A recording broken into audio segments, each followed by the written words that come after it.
Les gens qui se battent dans la rue, c'est sale. Enfin, je veux dire, les gens, ils se foutent jamais des pêches comme on voit au cinéma, ça ripe, ça griffe.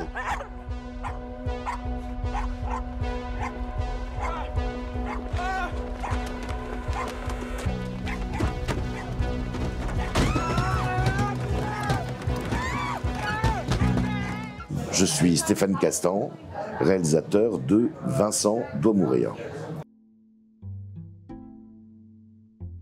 Ce que j'aimais bien au départ quand j'ai découvert le scénario, c'est que à la fois ça démarrait un peu comme un thriller paranoïaque, et donc ça faisait écho pour moi à un cinéma plutôt des années 70, mais je voyais que ce qui était intéressant, c'est qu'on avait un personnage qui avait un problème où c'était posé presque comme une hypothèse, et qui allait faire presque expérimenter cette hypothèse pour nous, et qu'elle est victime de quelque chose, et plus il est victime, et nous, spectateurs, nous sommes complices du problème auquel a affaire Vincent, plus ça avance, plus il est suspect aux yeux des autres. J'aimais bien cette contradiction-là, c'est-à-dire que plus on le tape, plus on le rejette, et plus finalement, c'est quelqu'un qui semble être à sa place au début, parce que c'est un personnage qui n'est ni sympathique, ni antipathique, juste presque quelqu'un content de lui, ça démarre sur un bide, son histoire. Et il va au fur et à mesure être déplacé, c'est-à-dire qu'il n'a plus sa place dans la boîte, il n'a plus sa place chez lui, même chez son père il n'a plus sa place, il est obligé carrément de partir à la campagne, se confiner presque pour ainsi dire. C'était cette chose-là, en tout cas, qui au départ me plaisait beaucoup, et je voyais qu'on pouvait même encore en rajouter dans l'humour, pour peu que les actrices et les acteurs jouent ça totalement comme un drame. Et c'est là où la perversité des spectateurs allait être prise à contribution, et que je compte bien sur cette perversité-là.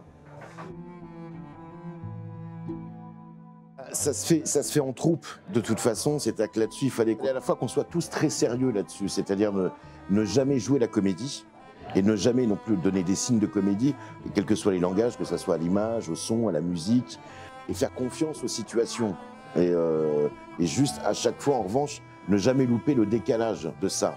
Et la musique, par exemple, donne beaucoup aussi de crédit au genre et à la tension du film. Et à partir du moment où je pense, alors là, j'ai puisé aussi dans mon expérience de comédien, c'est que si on fait confiance en la situation, et si au contraire on ne cherche pas à attraper le rire ou à user d'une bonne réplique, il y a forcément une étrangeté qui fait que l'humour, moi c'est un humour que j'aime beaucoup, parce que c'est un humour qui n'est pas obligatoire. Suivant le public, ils vont trouver ça très angoissant, ou bien ils vont trouver ça très drôle. Et j'ai envie de dire, là ça dépend de la névrose de chacune et de chacun. C'est un rendez-vous au tas de sable après, quoi. Mais ça n'empêche pas en tout cas de faire l'expérience du film.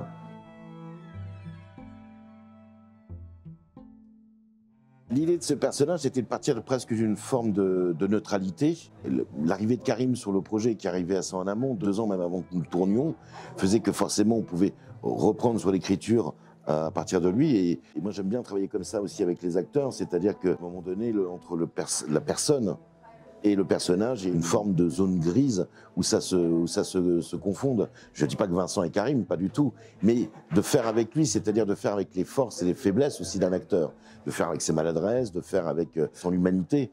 Et c'est là où on peut échapper à un personnage qui n'incarnerait que sa fonction, et qui tout d'un coup un personnage avec des contradictions et avec ce avec quoi nous sommes tous faits, quoi.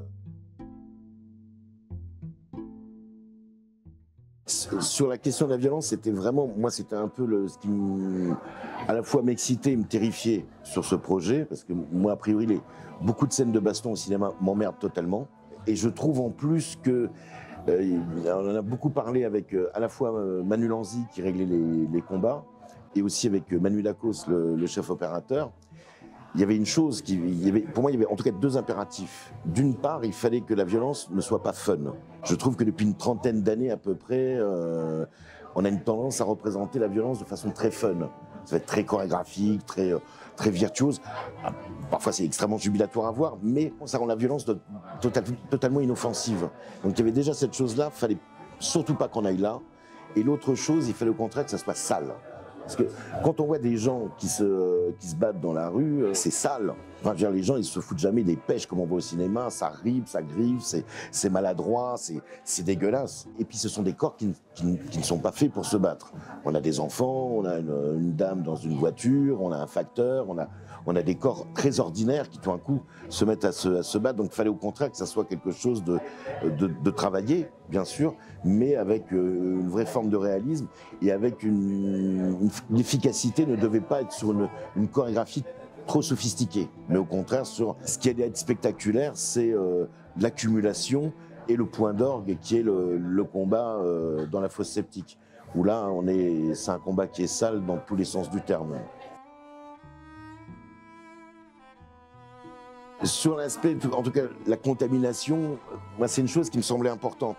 Alors, c'est vrai que le Covid est passé par là. Alors, le projet avait été écrit avant le Covid. Et c'est assez étrange, comme à chaque fois qu'il y a une actualité, ça résonnait avec l'histoire.